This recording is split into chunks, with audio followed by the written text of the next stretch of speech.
Parang ang dami nila. Oo, nakikita ko. Alam kong hindi sila aalis hanggat hindi ka nila nakukuha. Kaya magtiwala ka sa akin, Grace. Poprotektahan kita. Isuko mo na lang ako, Errol. Ayoko makita kang nahihirapan. Huwag mo nang ulitin yan, Grace.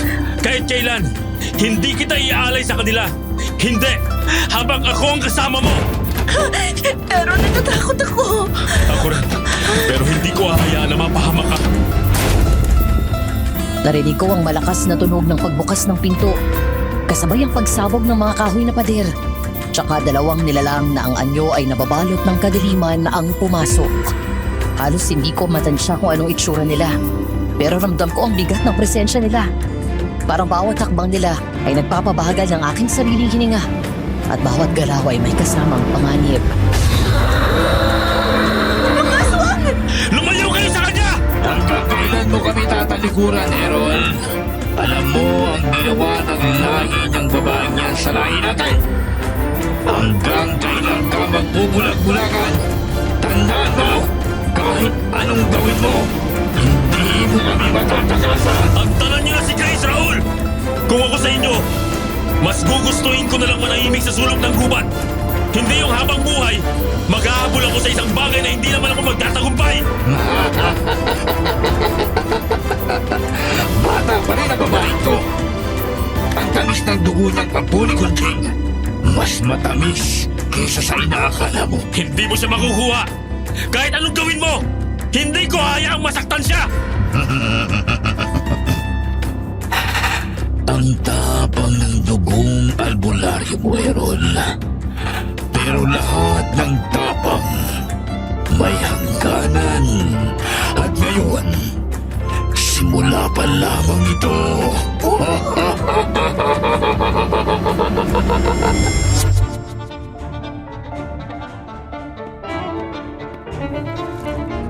Maghanda na po kayo ng mga tissue at kape ninyo. Mukhang mapapahaba tong pakikinig nyo sa kwento ko. Pero bago yun, may isang tanong lang ako. Kapag nakakilala ka ng isang taong handang gawin ang lahat para sa'yo, kakayanin mo rin kayang ipaglaban siya kahit patayan hanggang dulo. 10:11 a.m. on a Tuesday morning. Dear Aswang Diaries and Madam Venus, at last, nagkaroon na rin ako ng lakas ng loob para magsulat sa channel nyo. Aaminin kong natakot kasi ako nung una na makabasa ng mga judgmental comments na pwede naming makuha ng asawa ko once na marinig nyo ang kwento namin. Hiling ko lang sana na pag napakinggan ninyo, kung pala rin mong mapili ang sulat ko na maiere sa channel ng Aswang Diaries, ay intindihin nyo ng mabuti ang point of view ng bawat taong involved. And by the way, pinalitan ko na pala lahat ng pangalan at tinago ko na rin ang totoong lokasyon ng pinangyarihan ng karanasan na to ng buhay ko for privacy matters. Tawagin niyo na lang ako ang Grace at ang kwentong ito'y nagsimula nang minsang umuwi ako sa probinsya para mag-move on sa ex-boyfriend kong pinagpalit ako at binantis ang best friend ko. Bigat, diba? Hanggang sa nakilala ko ang lalaking magpapabalik ng paniniwala ko sa pag-ibig, si Errol. Ang lalaking sinakripisyo ang lahat para lang maprotektahan ako. At ito ang kwento ng buhay namin.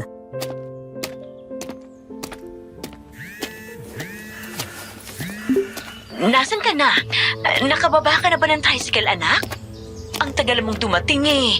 Kanina pa naghihintay sa'yo rito yung pamilya natin. Han, pwede bang kumalma ka muna, Ma? Nandito na ako, okay? Naglalakad na ako papunta sa bahay ni Lola. Kitang-kita na nga kita mula sa malayo eh. Ano ba yan? Para kang kiti-kiti, di ka mapakali sa kinatatayuan mo. At talagang piloso po ka rin, no? Bilisan mo na't nang makakain na tayo. Ayaw magsikain ng mga pinsan ko dahil hinihintay ka. Gutom na ako. Fine. Ito na. Ba't ba kasi hinintay pa ako? Muntik na nga marigaw yung sinasakyan kong tricycle kanina. Kasi nasa tulong pati pa tong baryo na to ng munisipyo. Hi, Ma! I'm here na! Ang tagal mo. Kanina pa kumakalamang tiyan ko eh. Ang bigat na nga nitong mga gamit ko, oh. Di mo pa ba ako tutulungan? Oo nga pala. Teka, may tatawagin lang ako sa loob para magdala ng gamit mo sa magiging kwarto mo. Tari talaga ni Mama. Pag nandito siya sa probinsya nila, damang-dama niya pagiging hasyendera. Pero kapag nasa Maynila, ayun, talo pa ako sa pagiging martir. Grace? Ikaw na ba yan? Hello? Sino po kayo? Grace, ito na yung... Aaron, ikaw pala yan, iho. Magandang umaga po, Tita Graciela. Napadaan lang po ako kasi ibabalik ko sana tong walis na hiniram ko sa inyo nung nakaraang araw. Hindi ko naman po alam na nandito na pala si Grace. Sino yan, Ma? Kilala mo? Ikaw talaga, iho. Nag-abala ka pa. May handaan kami sa loob. Baka gusto mong makisalo. At oo, kadarating lang ni Grace galing Maynila. Kaso, mukhang nakalimutan ka na nitong kababata mo eh. Mukha nga po. Pero ayos lang. Talagang ganun po, Tita. Matagal na panahon rin kasi mula nung lumuwas kayo ng Maynila. Ikaw lang naman pong umuwi rito sa atin.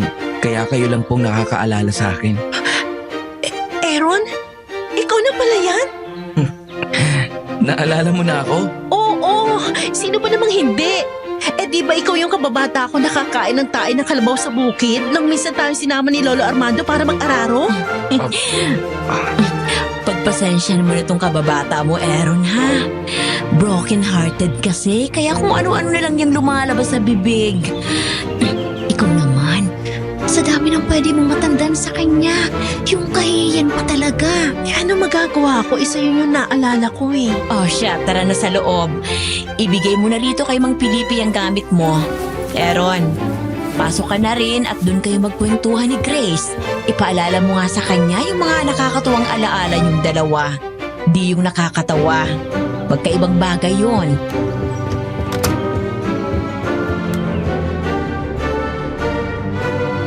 Pagpasok namin sa loob ng bahay ni Lola, sumalubong sa amin ang iilang kamag-anak namin na halatang gutom na Madam Venus. Gaya ng sabi ni Mama, nagkwentuhan nga kami ni Aaron tungkol sa mga childhood memories namin dito sa probinsya. In fairness, kahit matagal na nung huli kaming nagkita, parang ang daling gumaan ang pakiramdam ko sa kanya. Siguro ganun talaga dahil may pundasyon na yung samahan namin dati.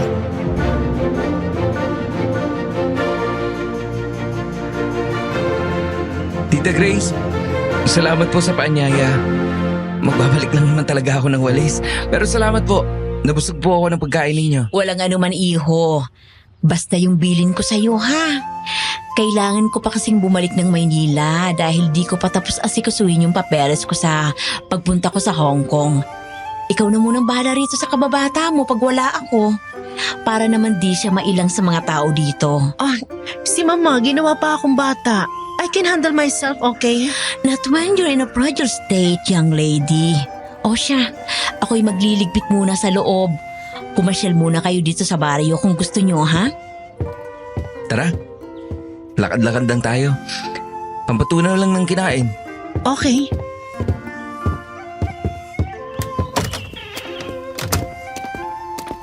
Alam mo, wala pa rin nagbago sa'yo. Ang ganda mo pa rin. Bola. Oo nga, makabola naman to. Nagsasabi lang naman ako ng totoo. Maganda ka pa rin talaga hanggang ngayon. Baka para sa'yo lang yon. Kasi kung maganda ako, hindi ako iiwan ng dati kong nobyo, no? Hindi niya ako ipagpapalit sa best friend ko at hindi niya bubuntisin yun. Ang bigat pala ng nangyari sa'yo sa Maynila. Yun ba ang dahilan kung ba't ka umuwi rito sa probinsya natin? Half oo, half hindi. Pinauwi talaga ako dito ni Mama para alagaan tong bahay ni Lola. Tapos, pinapaasikaso pa sa akin yung lupa namin sa bukid kasi ililipat na kina Mama at sa mga kapatid niya. Aalis si Mama para pumunta ng Hong Kong kaya ayun, ako yung nandito. Ayos na rin. Kasi kung nasa Maynila ako, baka wala akong gawin dun kundi magmukmuk. Wala naman ako nakakausap dun eh. At least dito, andyan ka, di ba? Oo naman. Pwede mo akong guluhin kahit kailan mo gusto. Sa totoo lang, hindi ko nga inaasahan na magkikita pa tayo ulit eh. Kasi tuwing umuwi dito si Tita Graciela, laging siya lang. Nung minsan tinanong ko siya kung kailan ka bibisita rito sa probinsya natin, ang sabi niya, Masyado kang maraming pinagkakaabalahan. Niyiyaya ka niya, pero di ka sumasama dahil busy ka. Tama naman yun. Pero at least ngayon, di ba, nandito na ako. May makakausap na ako tapos makakasama mo pa ako lagi. Win-win situation. Kaya nga eh.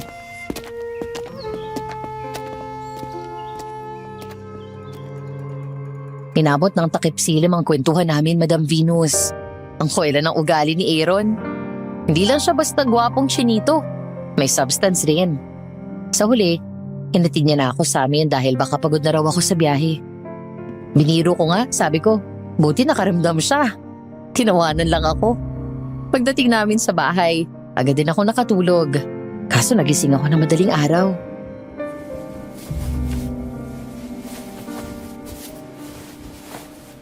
Ang lamig naman dito. Ganito ba dito pag madaling araw? Ayos lang naman sana kaso ang OA naman pag halos mag-freeze na ako sa lamig. Nakakilabot pala tong bahay pag ganitong madaling araw. May nagpaparamdam kaya? Tapos tong baryo kung titingnan mo napakalayo pag umaga na maraming tao.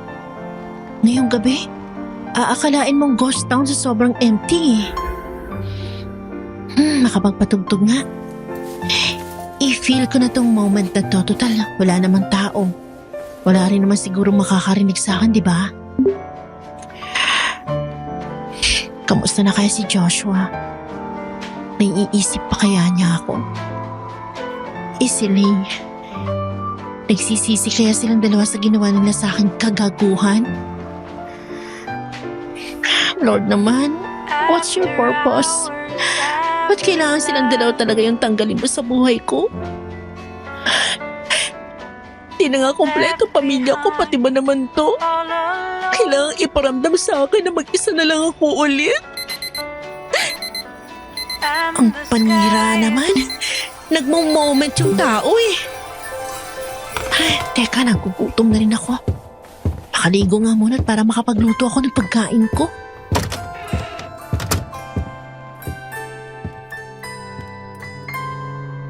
Pagdating ko sa banyo, walang tubig, Madam Venus.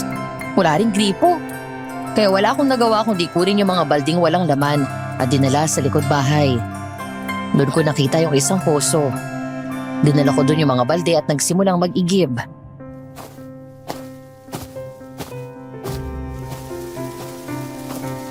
Tingin ko naman eh marunong pa ako nito.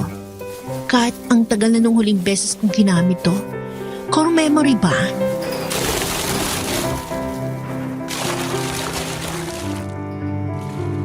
Pero habang nag-iigib ako, natigilan ako nang makarinig ako ng matinis na halakhak. Kasunod nito ay yung tunog na parang nagfa-flap na pakpak. God! Sa mga horror films ko lang napapanood to. What if mamaya na lang pala ako mag-igib? Paagahin ko na lang. Total, alas 4 pa lang. Napalingon ako sa puno ng mangga. Doon ko napansin na parang may aninong gumagalaw doon. Mahaba, payat at parang gumagapang sa mga sanga. Shucks! Huwag ngayon, Lord. Di ko alam paano makikipaglaban sa mga aswang. Pero wait, totoo ba sila? Gustuhin ko mang tumakbo, kaso nanigas na yung mga paa ko. At bago pa man magawa, isang usok ang biglang bumalat sa paligid. Mula sa dilim, lumitaw ang isang lalaki. Matikas, malamlam ang tingin, at hawak-hawak ng nagbabagang dahon. Pumasok ka na. Hindi ligtas mag-igib sa ganitong oras. Sino ka? Mukhang bagong salta ka lang dito, miss. Wala yata nakapagsabi sa yung delikado rito sa labas ng 10 oras ng gabi. Pero madaling araw naman na. Malapit nang mag-umaga. Hindi siya sumagot. Tinitigan niya lang ang puno. Sa kahinipan muli ang usok na para bang tinataboy ang animong gumagalaw doon. Ilang sandali pa nawala ang lahat ng tunog. Natahimik ang paligid. Wala na ang halakhak at wala na rin ang tunog ng pakpak.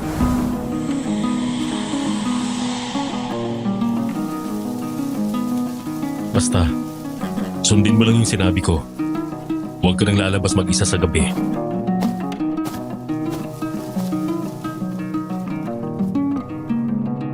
Naiwan akong hawak-hawak ang balde at nanginginig. At sa halip na guminhawa, mas lalo akong kinilabutan.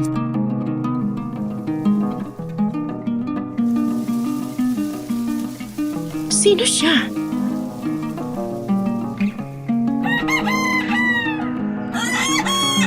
Grace, ayos ka lang ba? Oo, ayos lang. Kanina ka pa tulala. Namimiss mo na ba agad ang mama mo? Di pa naman siya umaalis ah. Pasensya na kung medyo lutang ako ngayong araw Di kasi ako masyado nakakatulog ng maayos itong mga nakaraang araw. Bakit? May problema ka ba? Matutulungan ba kita dyan? Di ko alam kung paano ko sasabihin Baka kasi gunig-gunig ko lang pala yun at masyado akong nagdi-daydream na makakilala ng matinong lalaki. Tapos baka isipin mo nababaliw na ako. Dito epekto ng pagiging broken ha. Ikaw naman, ang dami mo na agad sinabi. Sabihin mo na. Pakikinggan naman kita. Tsaka ako nasasabihin sa'yo kung ano yung iniisip ko pag nasabi mo na. Nung unang gabi ko kasi rito, nakarinig ako ng matinis na halakhak. Tapos parang may tunog ng pakpak. Tumingin ako sa puno ng mangga. Doon may nakita akong parang anino sa puno. Ay sa sobrang takot ko, napadasal talaga ako. Tapos may lalaking dumating. Pinausukan niya yung puno kaya nawala yung tunog. Ang sabi niya sa akin, huwag daw akong lalabas ng bahay tuwing gabi. Di ko nga lang alam kung bakit.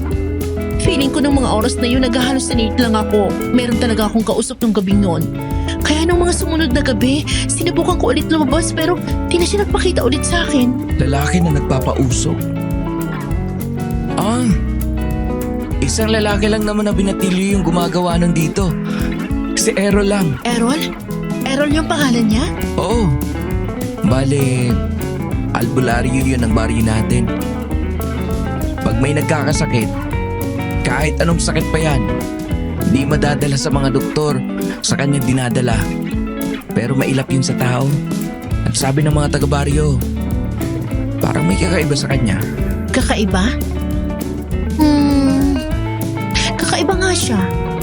Ikaw ba naman mag-insenso ng madaling araw, tapos magkaroon ng protective images ng babae sabay di ka na magpapakita ulit. Di ba kakaiba nga? Kakaiba? Oo. Kasi hindi lahat ng may usok ay nagtataboy ng masama.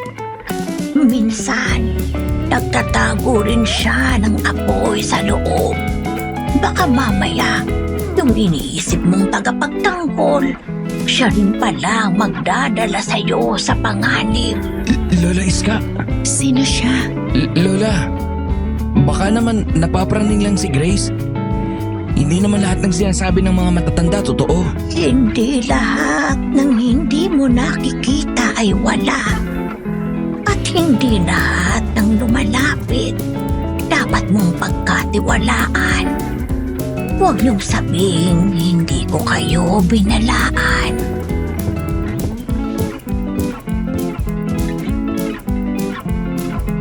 Tumahimik ang paligid.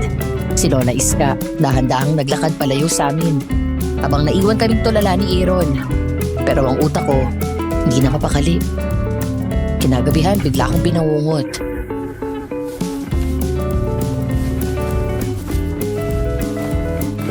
Grace!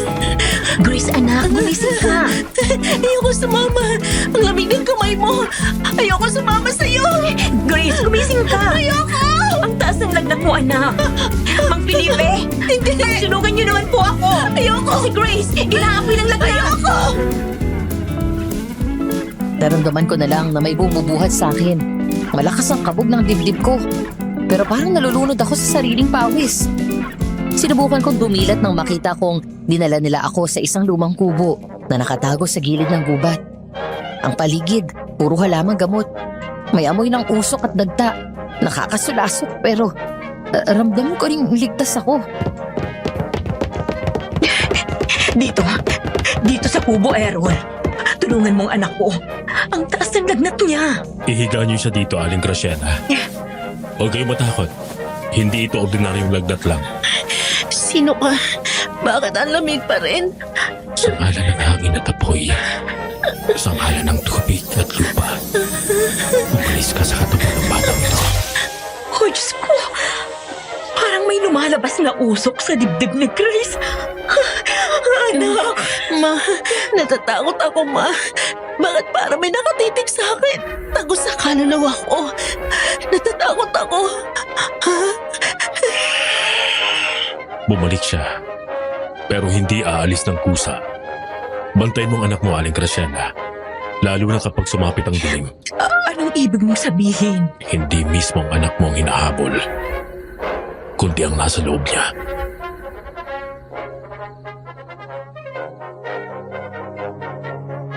Hindi ko alam kung panaginip lang ba yun o totoo. Pero pakiramdam ko, hindi pa tapos ang gabing yun.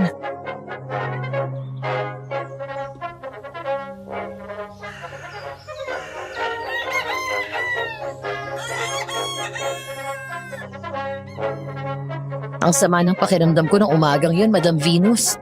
Ini-insist ni Mama na sa kwarto na ako magpahinga. Pero hindi ako pumayag. Kaya pinayagan niya ako magpahangin sa maliit na terrace sa labas ng bahay namin. Nasusuffocate kasi ako pag nasa loob. Tapos ramdam ko na parang anytime pwede akong masuka.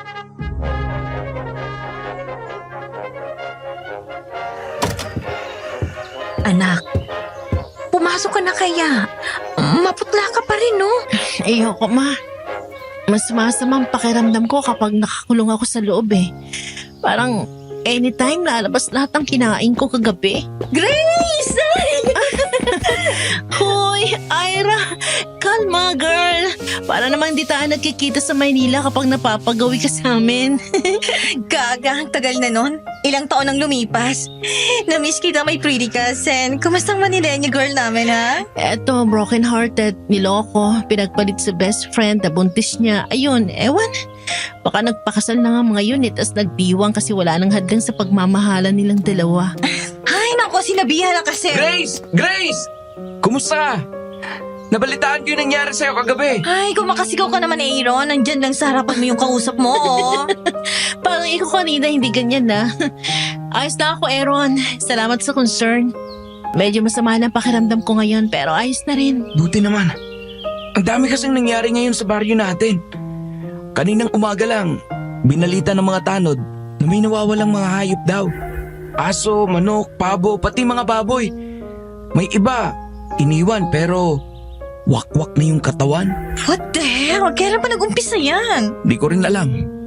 Pero ngayon ko lang narinig ulit na merong umaaligid dito sa baryo natin ng mga nilalang. Ulit? Ibig mong sabihin hindi lang to yung unang beses na nangyari dito? Oo. Matagal nang tahimik dito sa baryo. Pero kung babalikan mo, mga 30 anyos na rin ang nakalipas. Bago pa tayo ipanganak, may ganito ring nangyari. Mas malala pang araw noon. Oo nga. Lagi ang kunikwento ni Lola Eskayan sa akin pag nakikita kami. Naririndi na nga ako sa kanya eh. Sabi niya may mga bata nawawala noon. Akala ng mga magulang tinatakasan lang sila. Pero nung may natagpuan, walang laman ng tiyan, walang patak ng dugo. Teka, parang kagabi. Ganon din ang nangyari sa mga alaga ng kapitbahay. Exactly. Kaya sigurado kung hindi to basta sakit o hayop lang. Paulit-ulit lang na bumabalik ang sumpa dito sa baryo. At lagi raw nagsisimula kapag may bagong dumating. Ako ba yun? Aaron? Pagkaibigan kayo niyan, Ira? Hindi. Pero magiging magkaibigan, oo. Hindi ka dapat nakikihalubilo dito, Errol. Kapitan Selo? Ilang beses ko bang sasabihin sa iyo? Hindi ka kabilang dito sa baryo. Yang dugong dala mo, madungis. Anak ka ng halimaw. Kung madungis man, hindi ko ginusto. Wala akong kasalanan sa'yo, Kapitan. Ni isa sa baryo, hindi ko ginawa ng masama. Hindi mo pa siguro nagagawa. Pero darating din ang araw na lilitaw ang totoo mong kulay. Gaya ng nanay mong sumipsip ng dugo ng sanggol. Ang lahi mo, ang dahilan kung bakit ang daming nawalang bata dito noon. Huwag mong idamay si inay. Bakit hindi? Aswang ang ina mo. At aswang din ang magiging anak niya. Bago ka pa man makapaminsana, pipigilan na kita. Tama na po, Kapitan. Wala pong ginagawang masama si Aaron. Huwag ka nang mangialam pa dito, Ira. Lalo na kung wala kayong alam sa totoong nangyari. Itong lalaki ito, ang tinuturing yung albularyo, aswang ang salinlahi nito. Kaya kung ako sa inyo mga kabaryo, Hindi ko nagugustuhin pang magkaroon ng koneksyon sa lalaking ito! Kapitan, kung may galit ka sa akin, ikaw lang. Tatanggapin ko lahat ng pangungunsumi mo, lahat ng pangungutya mo. Pero huwag na huwag kang mandadamay ng ibang tao, lalo ng inay ko. Siguro nga nagkamali siya sa inyo at matagal niya nang pinagbayaran yon. Matagal na siyang patay at matagal na rin tahimik ang baryong to, kaya sana huwag ka nang gumawa pa ng ingay. Tahimik? Kung talagang tahimik ka, bakit ang dami na namang nawawala? Bakit ang dami na namang namamatay na hayop? Tandang-tanda ko lahat ang nangyari noon, Errol. At nagsimula yon sa unti-unting pagkawala ng mga alaga namin. Hanggang pati na rin ang mga anak namin nawawala. Kaya alam ko, at hindi ba ako maluloko?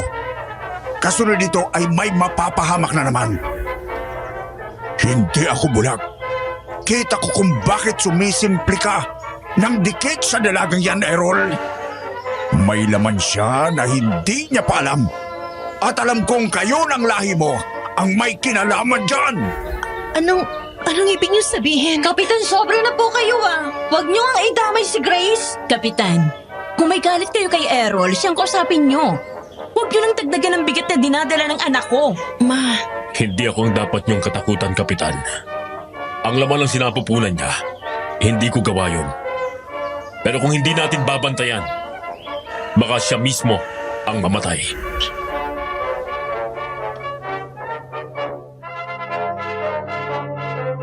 Hindi ko alam kung anong ibig nilang sabihin nun, pero doon nagsimula yung pakiramdam ko. Ako mismo ang magiging dahilan kung bakit lalong magugulo ang baryo, Madam Venus.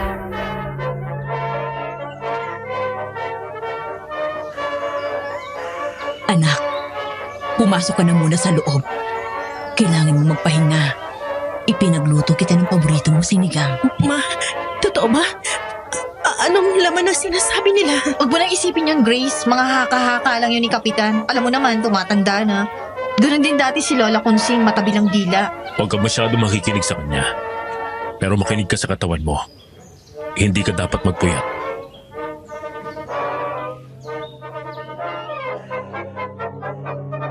Naramdaman kong humilab ang tiyan ko, Madam Venus. Tsaka ko naramdaman yung mapait na lasa sa dila ko. At tumalsa yung likido sa lalamunan ko. Agad akong tumakbo papunta sa banyo dahil naramdaman ko ang pagsusuka.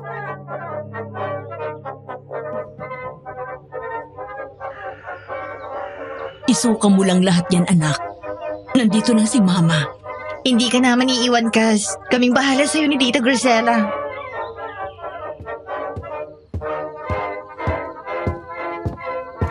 Anak, huwag mo sanang mamasamain tong itatanong ko sa'yo.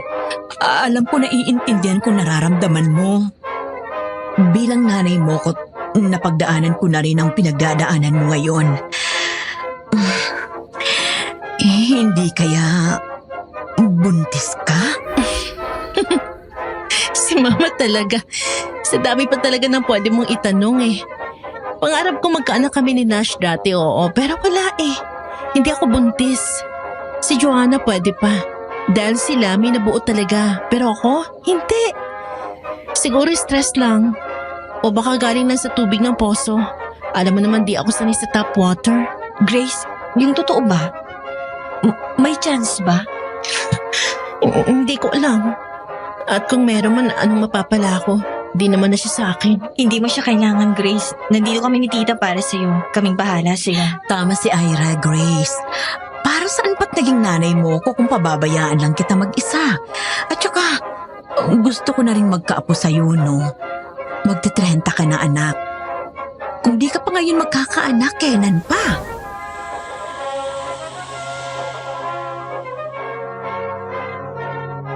Natigilan kami nang biglang umihip ang malakas na hangin, Madam Venus.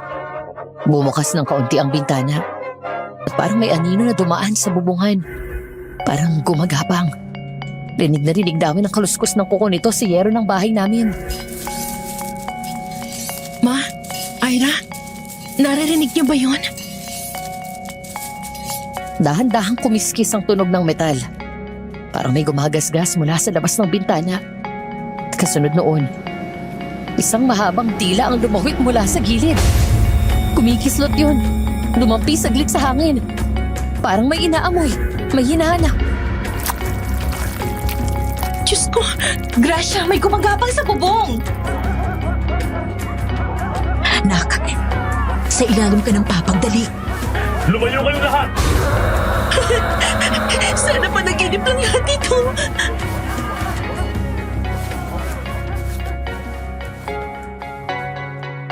Nawala ang ingay sa bubungan. Pati na rin ang tunog ng mga sigawan ng mga taga-baryo. Naramdaman kong kinuha ako ni na Mama sa ilalim ng papag. At wala akong ibang maramdaman kundi panginginig ng katawan, Madam Venus. Pakiramdam ko, napagod ang katawan ko. At kusang nag-shutdown dahil sa sobrang overwhelmed.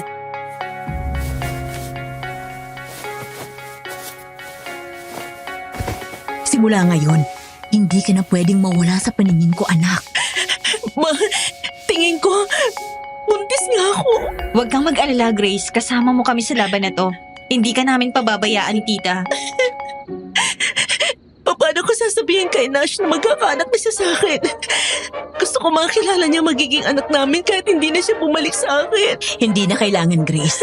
Hindi kailangan ng magiging anak mo ng tatay na manloloko. Mas ayos nang lumaki siyang walang ama. Kesa meron nga. Pero mararamdaman niyang hindi siya priority ng tatay niya. Pero ma, Makinig ka na lang kay tita Grace. Yun ang mas makakabuti para sa'yo. hindi ko na alam ang gagawin ko.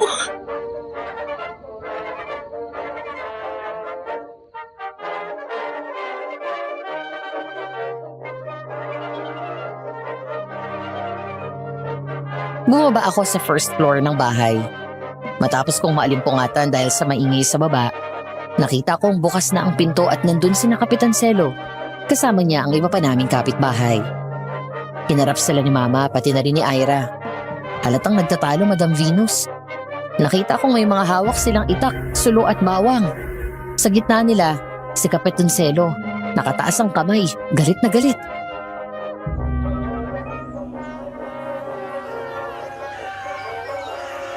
Ngayong napatunayan ko na kung sino talaga ang pakay ng aswang na yon, hindi na ako magpapatumpik-tumpik pa, Gracelia. Ipahulog mo ang anak mo, ang bata. Siya ang inaamoy ng halimaw. Ang kapal ng pagbumukha mo para tumapak sa pamamahay namin, Kapitan Selo. Nagdala ka pa talaga ng batalyon mo? Hindi ka ba nahihiya sa pinagsasasabi mo? Kung sa anak mo ginawa yan, anong mararamdaman mo? Higit pa sa inaakala mo, ang pinagdadaanan ko sa mga aswang na yan, Gracelia. Papunta pa lang kayo. Pabalik na ako. Kaya nga habang maaga pa, dapat inaagapan na natin lahat ng pwedeng maging balakid sa baryong ito. At siya yun. Walang kasalanan si Grace sa inyo, Kapitan Selo. Pati ng magiging pamangkin ko, kaya utang na loob. Layuan ng pamilya namin. Tsaka huwag kayong magsalita na para bang may ginawa kayo para maligtas kami sa kanila. Tandaan nyo, wala kayo sa tabi namin kagabi. Patay na sana kami, si Errol lang lumaban, hindi kayo. At bakit? Ha? Dahil isa rin siyang lahi ng aswang. Huwag niyong ipagtatanggol ang anak ng halimaw. Kung talagang akong kalaban nyo, kagabi pa dapat, patay na kayong lahat. Hindi ka na namin hihintayin pang lumaki ang sungay mo, Errol. Kung hindi ikaw, yung babaeng tatapusin namin. Dalawa lang ang pagpipilian nyo. Kung totoo nga, may bata sa loob ko. Ako bang hinahanap nila? Hindi ikaw ang habol nila, Grace. Ang nasa sinapupunan mo.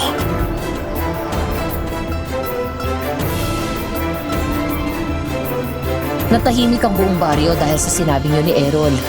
Kadun ko lang napagtanto, Madam Venus, na wala na akong takas sa ganitong kapalaran.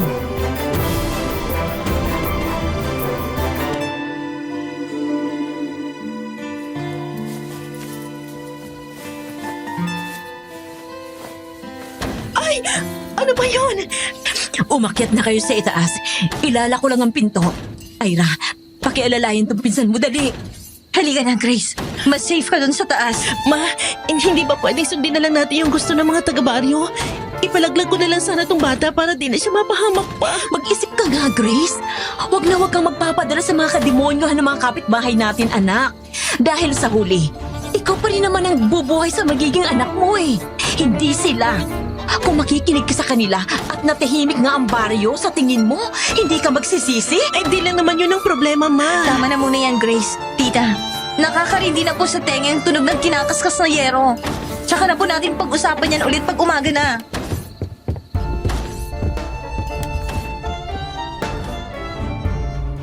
Wala na akong nagawa nung akayin ako ni Ira paakyat ng hagdan.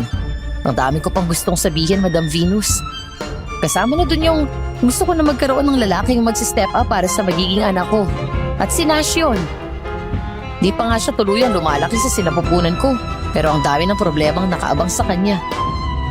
At yun sana ang hiniiwasan ko.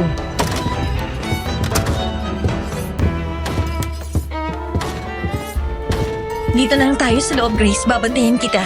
Pasensya ka na kung nadadamay ka pa sa problema kong to, Ira, ha? Di ko naman ginusto to eh. Di ko rin ginustong masangkot yung magiging anak ko sa ganitong gulo. Naiintindihan kita, Grace. At huwag ka mag-alala. Kasi hindi ka naman pabigat sa akin. Ang totoo niyan. Natutuwa nga ako kasi sa nangyayaring to. Mas nakikilala ko pa kung sino talaga siya. Siya? Sino? Ira! Paano na to? Sumasakit yung tiyan ko! Ay! Huwag po! Wala akong kasalanan! Grace! Ako to! Buksan mo dali! Pagbuksan natin ang bintana si Errol, Grace. Pero paano kung hindi siya yan? Baka mapahamak lang tayo, Ira. Baka nililinan lang tayo ng halimaw tapos nagpanggap pa na si Errol. Hindi, Grace. Malakas ang kutob ko na siya yan. Huwag ka mag-alala. Ako magbubukas. Dito ka lang. Sakit ng likod ko! Errol, ano ginagawa mo dito? Magagalit na naman sa iyo yung mga taga-baryo. Nandito ako para sabihin sa'yong mas ligtas ka kung sa bahay kita nakatira. Sumama ka sa akin, Grace. Anong nangyayari dito? Bakit nandito si Errol? Pinagbuksan po namin siya ng bintana, tita. Nawala na po yung maingay. Tingin ko nataboy niya na. Para na akong aatakin sa puso sa mga nangyayaring to. Kailangan ko ng pabasbasan ng bahay ng lola niyo, Grace. Kailangan ko na rin palibutan ito ng mga pantaboy sa mga masasamang nilalang. Aling Graciela, kung hindi niyo po ako mamasabayin, gusto ko po sanang panandaliang patirahin si Grace sa bahay ko sa gubat. Napansin ko, habang tumatagal, mas lalo na pong lumalala yung pang-amoy ng mga aswang. At kung hindi po siya maitatago sa lugar na hindi siguradong kaligtasan niya, paniguradong malalagay po sa alanganin ang buhay niya. Naniniwala akong mas ligtas ang anak ko kung saan ako ang nanay niyan kasama niya, Errol. Hindi naman sa hinuhusgan kita, iho. Pero sa nangyayari ngayon, at sa lahat ng binabato sa iyo ng mga taga-baryo, hindi ko kayang isaalang-alang yung kaligtasan ng anak ko. Ayokong mas mapuno pa ng stress at panghuhusga ang utak ni Grace. Kaya sana maintindihan mo ko. Naiintindihan ko po, Aling Graciela. Pero tita, tingin ko may punto naman si Errol. Bakit hindi natin subukang isang tabi yung panghuhusga nila? Kayo na po nagsabi sa amin. Sa huli, wala namang maiaambag ang mga yun sa buhay ni Grace, pati sa anak niya. Kaya mas mabuti kung sa bahay muna siya ni Errol. Aray! Sakit ang tiyan ko! Anak, Kailangan na po natin siyang dalhin sa bahay, Aling Graciela. Pakibuot na si Grace, Errol, please.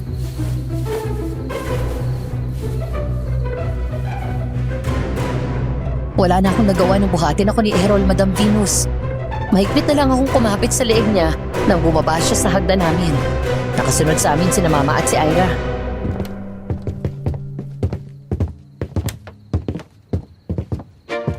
huwag kayong duman sa main door. Baka nandiyan pa yung nilalang. Meron po bang ibang daanan dito, tita? Sumunod lang kayo sa akin.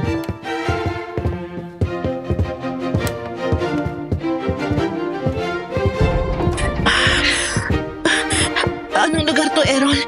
Ang dilim naman. Bahay ko. Iba to sa kubo kung saan kita unang ginamot. Ito yung bahay na tanging naiwan sa akin ni Nainay. Huwag kang mag-alala, kasi ligtas ka rito. Pinapalibutan to ng abo at mga halamang pantaboy.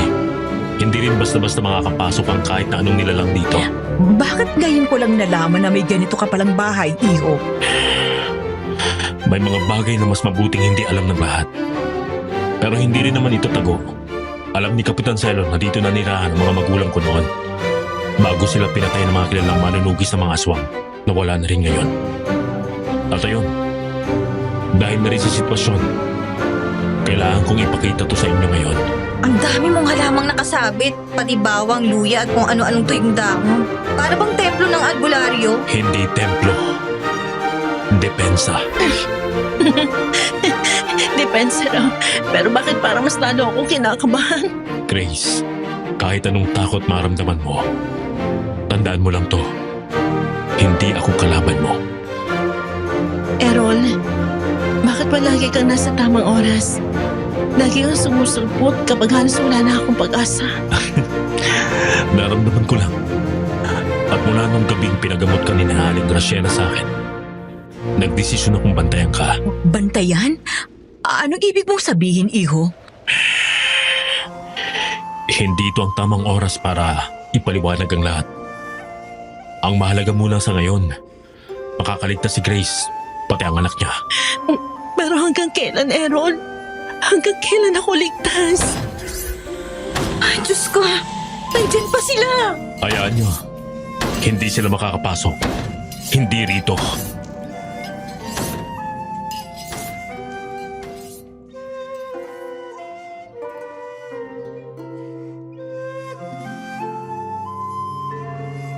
At doon, Madam Venus, doon ko unang nakita si Errol na para bang hindi ordinaryong tao. Habang nakatayo siya sa may pintuan, hawak ang kutsilyo, nagyawanag ang mga mata niya saglit at nakita kong kulay pula. Hindi ko alam kung mas dapat ba akong matakot o mas humanga sa tapang niya.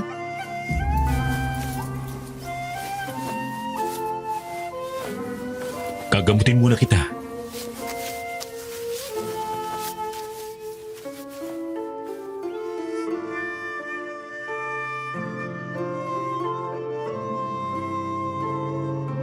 Ilang gabi na ang lumipas mula nung sinubukang umatake ng mga aswang sa bahay namin.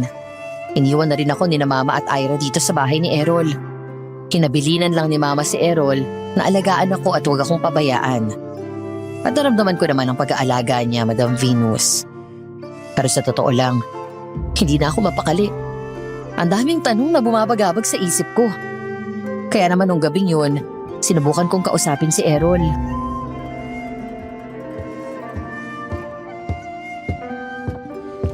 Gaano pa katagal ang araw na kailangan ko manatili dito sa bahay mo, Errol? Bakit? Naiilang ka na ba? Sinong hindi maiilang, Errol? Hindi mo ba nakikita? Araw-araw ako napapatanong sa sarili ko kung bakit sa dami ng pwedeng atakihin ng mga aswang, bakit ako pa? Di ko maintindihan eh. Sobrang gulo na ng utak ko. Ang dami kong gustong itanong pero di ko alam kung sino ba yung dapat kong lapitan. At sa totoo lang, pati sa'yo, natatakot na ako. Grace, Hindi, Errol.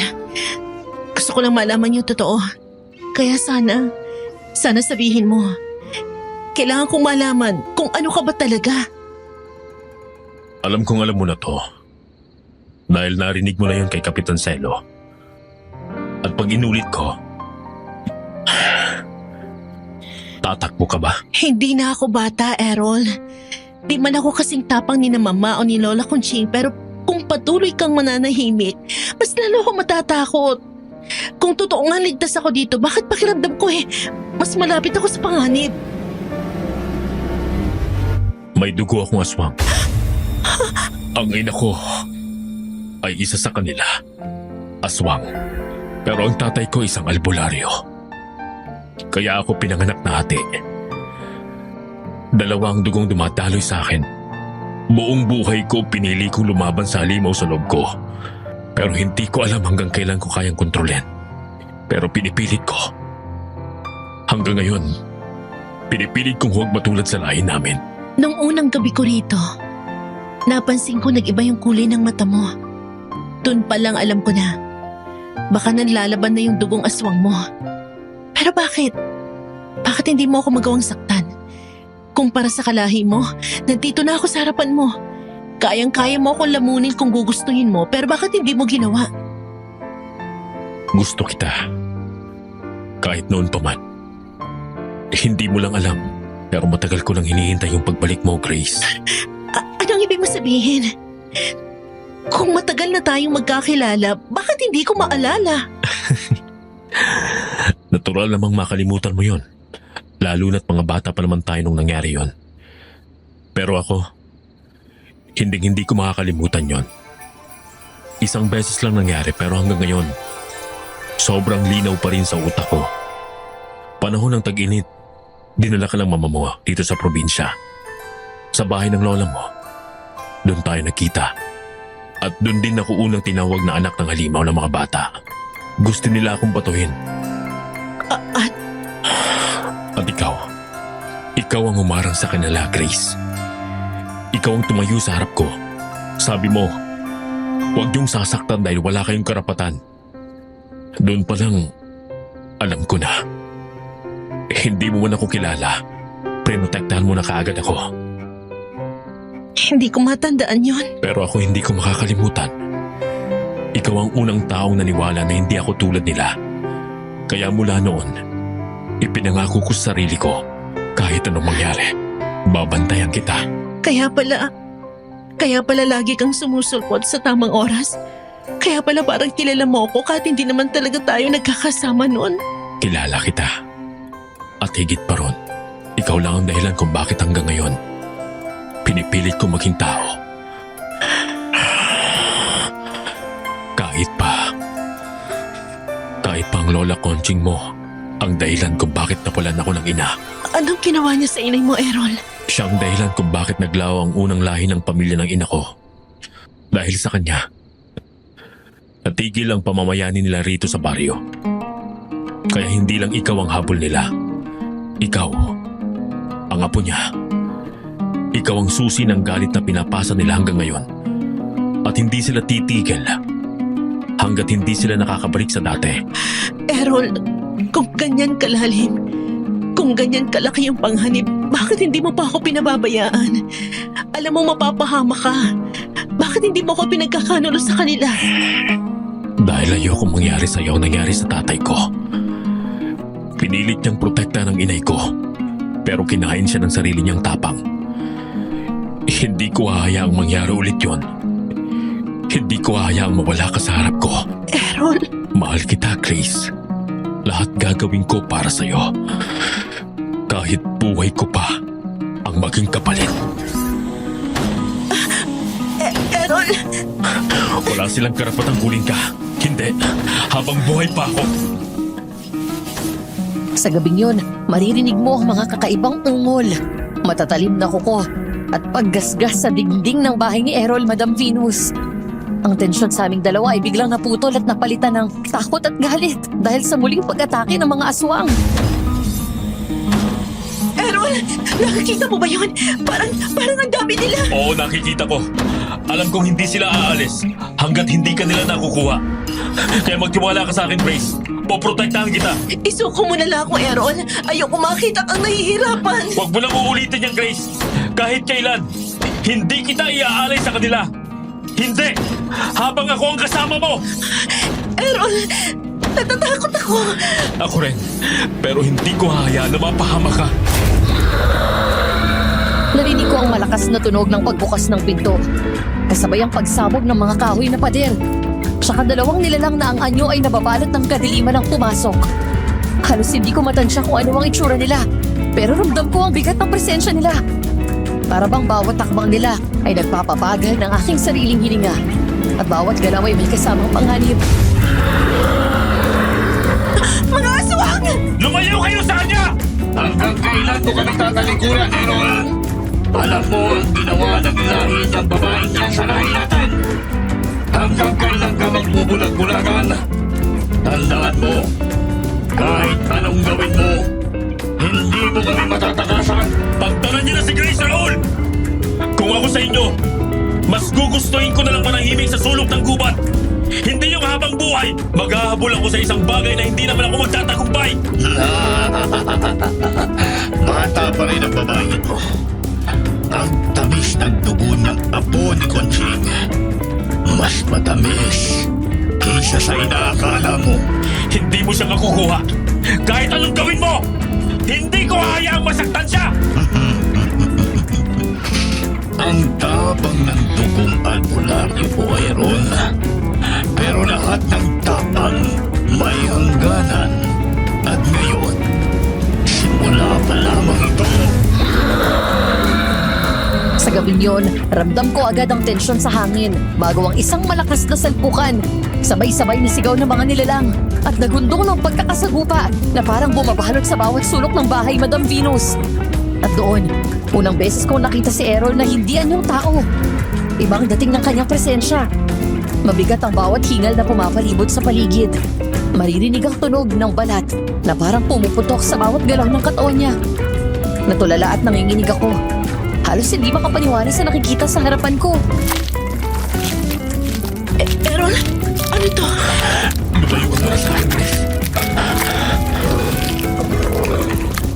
Dumugo ang paligid. At sa gitna ng kaguluhan, naiwan akong nakatitig sa kanya. Sa lalaking akala ko'y tagapagtanggol ko. Pero ngayon nakikita ko siya. Hindi ko alam kung siya pa ba si Errol o isa na ring halimaw.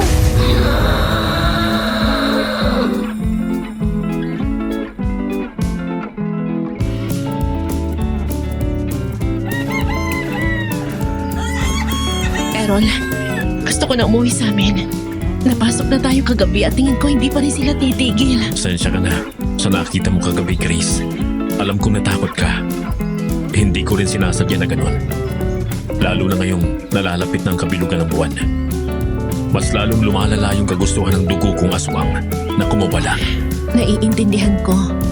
At huwag kang mag-alala. Hindi naman nagbago ang tingin ko sa iyo eh. Pero inaamin kong natakot ako. Lalo na nung gabing nun. Ako lang yung natitirang tao sa lugar na to. Kung nagkataon, wala akong magiging laban sa inyo at baka maipit pa ako. Lalayuan mo pa ako dahil doon. Tingin mo ba kaya kitang saktan, Grace? Bakit ko naman gagawin yun? Huwag kang mag-alala dahil hindi naman kita lalayuan. Gusto ko lang din bumalik sa bahay kasi namimiss ko na si Mama at Ira. Sige, ihahatid na kita. Salamat.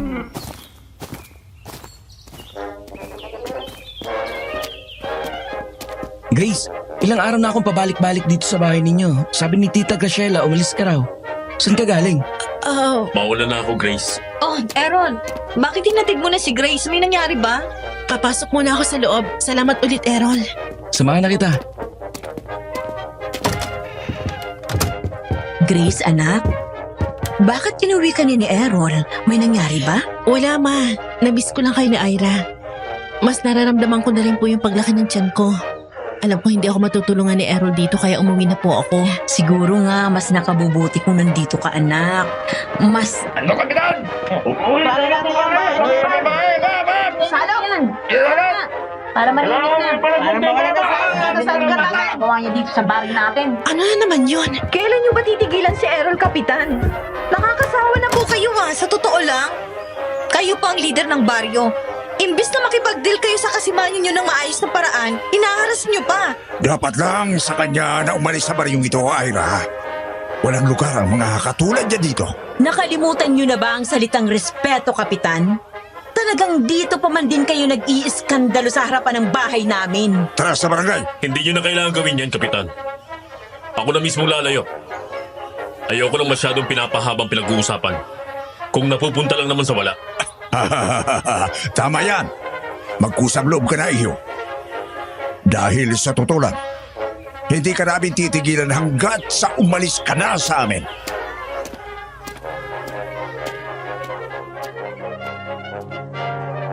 Natahimik kaming lahat habang pinapanood namin siyang maglakad palayo sa amin, Madam Venus. Parang mababasag ang puso ko habang pinapanood ko siya. Lalo na't kung iisipin, napakarami na niya na itulong sa akin. Lalapitan ko na sana siya nang biglang sumigaw si Ira at tumakbo palapit sa kanya.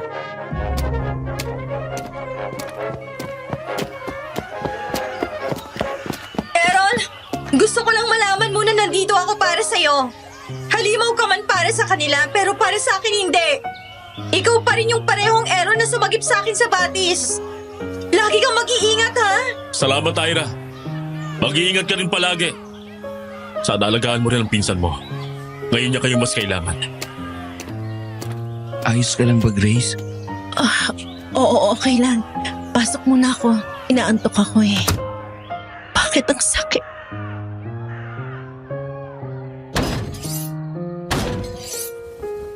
Utang na loob! Patulugin niyo ako! Sumama ka na sa amin, ha? Para tuluyan ang matahimik ang buhay mo. Wala akong sinabing sa ganung paraan kung gustong matahimik ang buhay ko. Anak, ayos ka lang ba? Hindi ka na naman makatulog. Gusto ko na umuwi ng Maynila, Ma. Pero wala kang makakamit na peace of mind doon, anak. Tatabihin na lang kita para makatulog ka. Ganito ba talaga kapag buntis? Gising na gising lahat ng senses mo.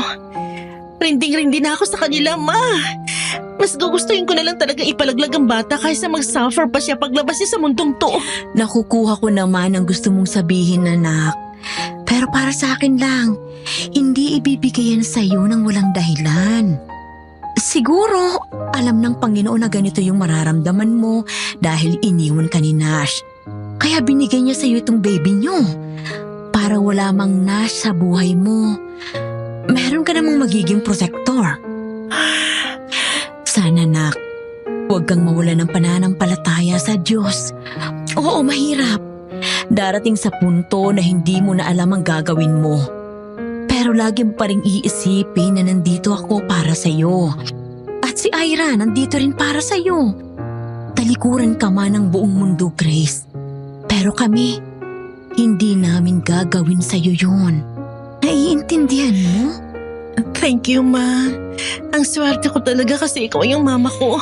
Anything for you, anak. May tanong po pala ako, Ma. Regarding na kay Ira. May nasabi po ba siya sa inyo? Nasabi? Parang wala naman. Bakit mo na itanong? Wala naman po. Akala ko lang meron kasi may samadaldal yung batang yun eh. Huwag mong sabihin tungkol kay Errol yan. Bakit, anak? Gusto mo ba si Errol? Hindi po Ko talaga, Ma. Nakakalimutan mo yatang nanay mo ko, Grace. Kilala kita. Lalo na sa ganyang bagay, anak. Mabilis magkikang mother instinct ko. Kaya nga nung nalaman kong buntis ka, hindi na ako nagulat eh. Kasi pagdating mo palang dito, ramdam ko na. Inaantay lang kita na ikaw mismo ang magsabi sa akin. Wala po talaga ako ideya nun, Ma. Promise. Alam ko, nak. Pero ang punto ko lang, wala kang maitatago sa akin. Ewan ko, Ma. Parang may kirot lang nung nagka-eksena silang dalawa sa labas ng bahay natin. Hindi ko alam kung bakit.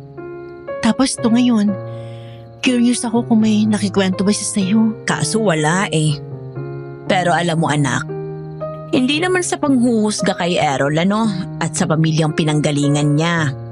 Nakita ko naman kung paano niya sinubukang protektahan ka kahit kalaban pa niya yung kalahi niya. Kaya sana, huwag kang magagalit sa akin. Hindi ko siya gusto para sa'yo. Si Mama naman eh. Wala pa akong balak na jowain siya. Sinasabi ko lang habang maaga pa. Para naman sa huli, hindi ka na magugulat. At saka, baka magkatampuhan pa kayo ni Ira. Dahil mukhang hulog na hulog siya kay Errol. Sige na, Ma. Matulog na po tayo. Inaantok na ako eh.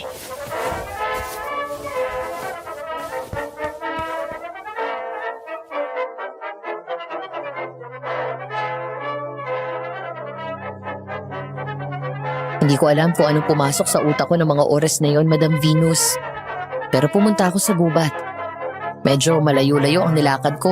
At hindi ko sigurado kung nakabubuti ba yun sa bata sa loob ko. Pero ramdam kong kailangan ko yung gawin.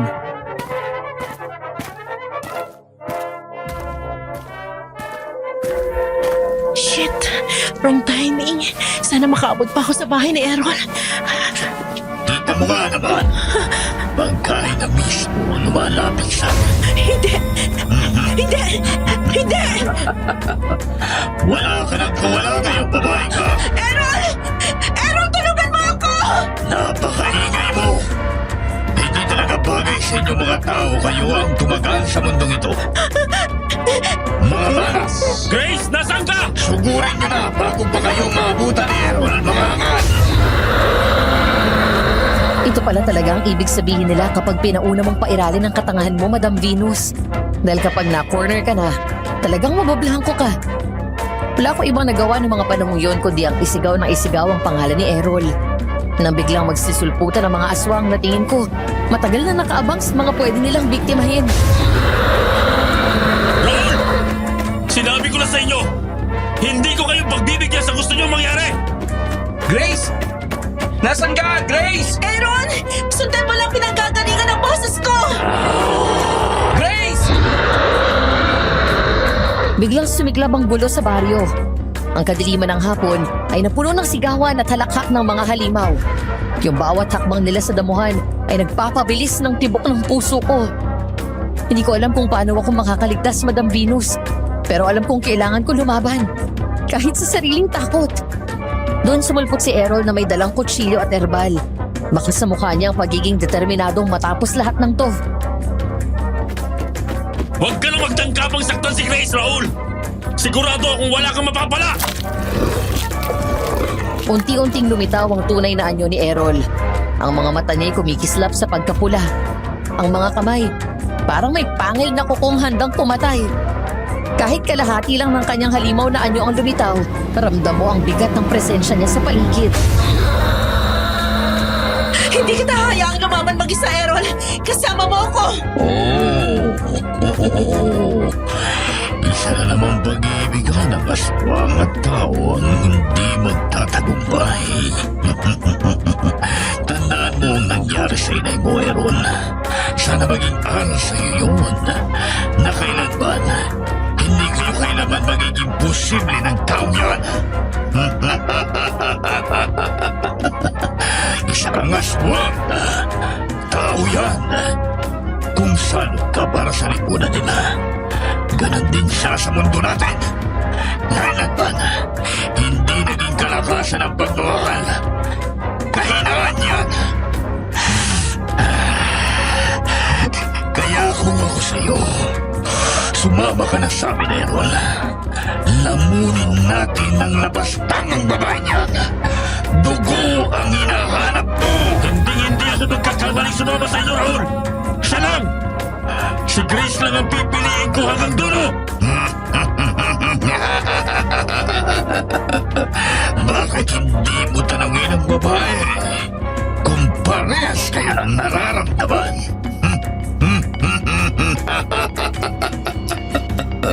Paniguradong diring-diri siya sa'yo dahil halimaw ka. Hindi yan totoo. Hindi ka halimaw sa akin, Errol. Pipiliin kita kahit paulit-ulit gaya ng pagpili mo sa akin.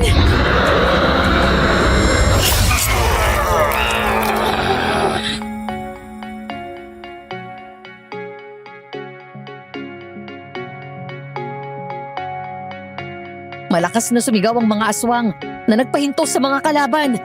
Doon namin nakita si Aaron na nakaluhod sa damuhan habang hawak-hawak ang punyal na ginamit niya kay Raul. Unti-unting umatras ang iba at ang gubat ay napuno ng katahimikan. Tahimik, ngunit puno ng relief at pagod.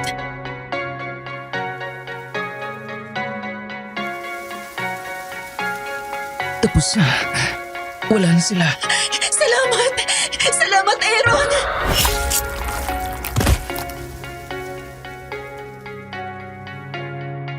Pero bago pa man kami makapagdiwang, natigilan kami nang tumumba si Aaron.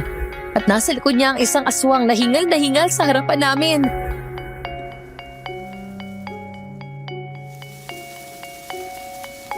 Hayop ka! Etong sayo! Ira! Ira, magmating ka.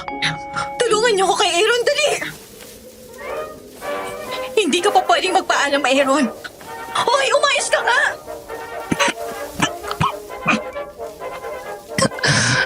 Ayos na ako. Ang mahalaga, nakita kong ligtas na talaga si Grace. Aaron, huwag mo naman kaming iwanan. Hindi ko na kailangang mag-alala. Dahil alam kong may mag-aalaga at magpuprotekta na sa'yo, Grace. Alam kong hindi ka niya pababayaan. Kaya ikaw, pare, kung ayaw mong aswagin kita, alagaan mo tong si Grace. Ano bang pinagsasabi mo dyan, Aaron? Hindi pwedeng si Aaron lang ang mag-alaga kay Grace. Kundi pati na rin ikaw. Sabi mo pa nga, di ba? Aaminin mo na yung nararamdaman mo para sa kanya. Sabi mo handa mo siyang tanggapin kahit hindi pa ikaw ang maging ama ng baby niya. Sabi mo, Ira, masyado ka na maraming sinasabi. Ito na lang masasabi ko. Tanggapin mo ng talo't ayaw. Teka, huwag kang pipikit. Aaron! Makakasa kang aalagaan ko siya, pare. Hindi kita bibiguin.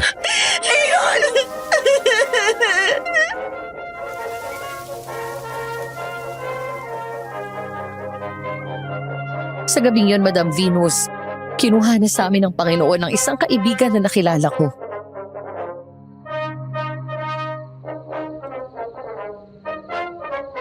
Wala na si Aaron. Napatay po siya ng isa sa mga aswang na sumugod sa akin, ma. Na hindi pa nga po kami nakakapag-usap ng maayos tapos ganun na lang siya kinuha sa amin. Saan niyo dinala yung katawan niya? Oh, Diyos ko. Hindi deserve ng batang yon ang ganung kamatayan. Napakabata pa niya para lang paslangin ang mga halimaw na yun. ipinagukay po namin siya ni na Aaron ng libingan sa Plaza Cementerio, tita. Sinabihan na rin po namin yung pamilya niya sa nangyari at Graciela, buksan niyo tong pinto! Labasin po natin, ma. Dito ka muna. Kami muna ni Ira ang haharap sa kanila. Kapitan, magandang gabi po sa inyo. Hindi po kaya masyado ng late para sumugod pa kayo dito sa bahay namin ng ganitong oras? Nalaman namin ang nangyari kay Aaron. Graciela, kita niyo na? Pinagtatanggol niyo pa kasi yung anak ng halimaw na yon. Ngayon, anong napala niyo? Nailagay niyo pa sa kapahamakan yung bata? Magandang gabi po, Kapitan. Hindi naman po sa pababasto sa inyo, pero sana maintindihan nyo na walang may gusto nang nangyari. Kung nandun lang kayo sa gubat, baka nakita nyo na hindi namin inaasahang may natira pa palang kampo ni Raul. At yun ang sumugod kay Aaron. Prinotektahan lang naman niya ang kaibigan niya. At para sa akin, walang masama doon. Huwag nyo namang tingnan yung anggulo ng pangyayaring to, na para bang sinadya ni Grace na may mapahamak. Hindi talaga pumapasok sa kukote mo ang punto ko, Errol. Hindi mangyayari yun. Kung noon palang lumayo ka na sa baryong ito. At mas lalong hindi yun mangyayari kung nung unang beses pa lang na sinabi naming ipalaglag mo ang anak mo, yung anak niya, Graciela. E di sana, walang buhay ang nasayang. Sana mas maging bukas na kayo sa pag-intindi sa amin. Mga kabaryo, isipin niyo yung pinagbibintangan niyong halimaw at salot sa lipunan. Siya mismong tumulong na tapusin ang mga kalahi niya. E di mo mapagbabago ang isipan ko, Ira. Ang sinabi ko ay sinabi ko. Hindi ko makakalimutan lahat ang ginawa ng lahi niya sa pamilya ko. Kaya hanggat nakikita ko ang pagmumukha niya, nasusura ako. Kaya, huwag mo nang ipilit sa amin ang gusto mong mangyari. Minsan, ayos din na matuto tayong pakinggan ang mga hinaing ng ibang tao, Selo. Hindi habang buhay na yung hatol mo sa isang tao ay mananatiling ganoon. Minsan, yung mga taong kay dali nating husgahan, sila pa ang totoong nakakatulong sa atin. Hindi mo ba narinig ang sinabi ng mga bata? Yung ginawa ni Aaron para yun iligtas ang kaibigan niya sa kapahamakan. Para sa akin, hindi yun pagsasayang ng buhay dahil hindi lang si Grace ang nasagip niya, kundi tayong lahat. Hindi po ninyo kailangan pilitin ang sarili nyo kung hindi po ninyo kaya, Kapitan Selo. Ang sa amin lang, sana, respetuhin niyo rin si Errol bilang siya. Naranasan kong manirahan sa gubat ng ilang gabi dahil sa lahat ng nangyayari to sa baryo. Kaya alam ko kung gaano kahirap pag mag-isa ka nun sa lugar na sana nga ay may kasama ka. At si Aaron, alam kong kapag narinig niya rin ang mga sinasabi namin ngayon, may iintindihan niya kami. Pagod na ako magsakripisyo, Grace. At Iska. Kaya sana maintindihan niyo ang punto ko. Kapag tinanggap ko ang halimaw o ang taong yan, kataksilan yon sa asawa't mga anak ko na nawala dahil sa lahi niya. At isa lang ang ibig sabihin noong sakripisyo. Nagawa ko na yun noon, pero anong nangyari? Ganun pa rin ngayon. Walang kasiguraduhan sa katulad niya. Kaya hindi nyo ako mapapakampante ng ayos lang ang tanggapin siya. Hindi lang naman ikaw ang nagsasakripisyo dito, Kapitan. Kahit ako, ang pamilya ko, pati na rin si Errol at si Aaron. Kahit pa sabihin mong hindi umuwi si Grace dito sa probinsya, hindi pa rin natin maitatanggi na hahanap ang panahon ng paraan para makabalik ang mga nilalang na yan dito. At kung mangyari yon, sino ang magliligtas sa atin? Di ba wala? Si Errol lang ang meron tayo ngayon. Kaya sana maging fair kayo sa kanya. Ang utak na sarado sa loob. Hindi mo kailanman mabubuksan ang pangunawa sa labas. Wala na tayong magagawa doon, Gracilia. Pero ang mahalaga, mananatili ang paninindigan nyo sa pakikipaglaban sa isang tao. At ikaw, iho, huwag kang mag-alala, anak. Dahil sa puntong ito, tumitindig ako kasama mo. Lola Iska, salamat. Salamat po. Basta tatandaan mo lang, kahit gaano kakapal ang dugo, minsan, mas maayos din kung susundin mo ang kung anong nararamdaman mong nakakabuti para sa iyo. O siya, sige na. Ako'y magpapahinga muna. Mga kasimanyo, tapos na ang laban. Umuwi na tayo. Grabe namang buwan ka, nakakapagod. Gusto ko na lang umuwi ulit sa Maynila para mag-party. Ako kahit gustuhin ko man malabo na. Lumalaki na si baby. Paano yan?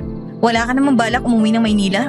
Tingin ko, hindi makakabuti para kay Grace at sa magiging anak niya kung luluwas sila lalo na ang kritikal ng kalagayan niya. Pwede ba tayong mag-usap? Sige, wala namang problema sa akin. Kakausapin ko din muna si Errol. Tara, Errol. Kamusta na yung pakiramdam mo ngayon? Ayos naman. Unti-unti ko na rin nararamdaman yung bigat ng tiyan ko. Pakiramdam ko nga anumang oras pwede akong manganak. Siguro ganyan talaga. Pag hindi mo pa kailanman naranasan ng mga anak, lahat ng pwedeng alalahanin sa mundo, sinalo mo na. Di naman. Pero alam mo, ang swerte mo, no? Kasi dalawa yung lalaki nagmahal sa'yo. Pero hindi mo napapansin. Ang isa doon yung taong gusto ko. Pero huwag kang mag-alala. Kasi wala naman akong sama ng loob sa'yo. Nung una, inaamin ko na inggit ako. Kasi kakakilala niyo pa lang pero parang attached na agad siya sa'yo. Hanggang sa napagtanto ko, hindi naman magiging ganun ang attachment niya sa'yo kung hindi malalim yung pinagsamahan niyo nun, di ba? Ang gusto ko lang, sana panindigan mo yung pakikipaglaban mo para sa kanya. Kasi mukha namang mahal ka talaga niya. Sa totoo lang, na-overwhelm ako sa mga sinabi mo, Ira. Di ko alam kung alin yung una kong sasagutin o may dapat ba. Pero gusto ko lang din malaman mo na hindi ko man alam kung hanggang saan ko siya kaya ipaglaban. Pero sisiguruhin ko na sa bawat problemang dadaan sa kanya, lagi ako nandyan para sa kanya. Ang lalim naman ang pinag-uusapan niyo dyan. Grace, anak, gusto ka raw makausap ni Errol. Nasa loob siya ng bahay. Sige po, Ma. Salamat. Mukhang seryoso na yan, Alam ba ni Aaron yan? Siya mismo nagabilin, tita. Pasok ka na, Grace. Insan, salamat.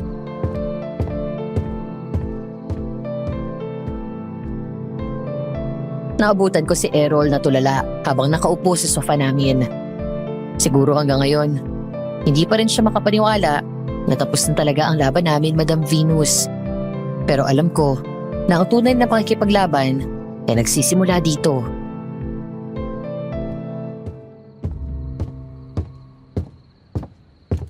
Errol, tawag mo daw ako? Grace, nandiyan ka na pala. Upo ka dito sa tabi ko. May pag-uusapan ba tayo? Ayos ka lang ba? Wala bang may masakit sa'yo? Wala kang dinaramdam? Kalma ka lang. Ayos lang ako. Ikaw ba? Tulala ka nung naabutan kita dito eh. Ano iniisip mo? Marami. Halo-halo.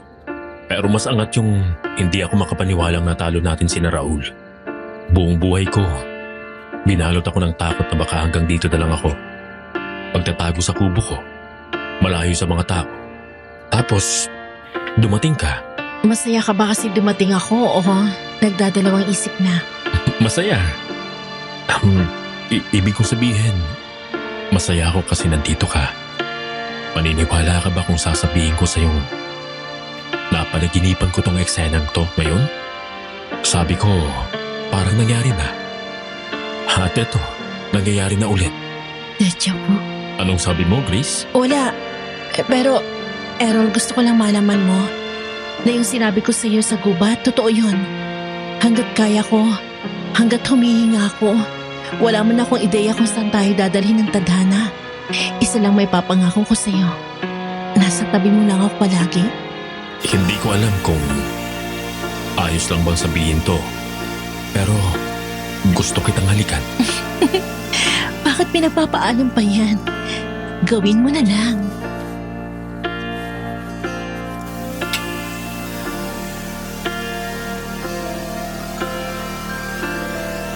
And we sealed it with a kiss. Kung babalikan ko ang nangyari noon, natatawa na lang ako, Madam Venus. Dahil sumakit ang tiyan ko, tapos kinailangan akong isugod sa ospital.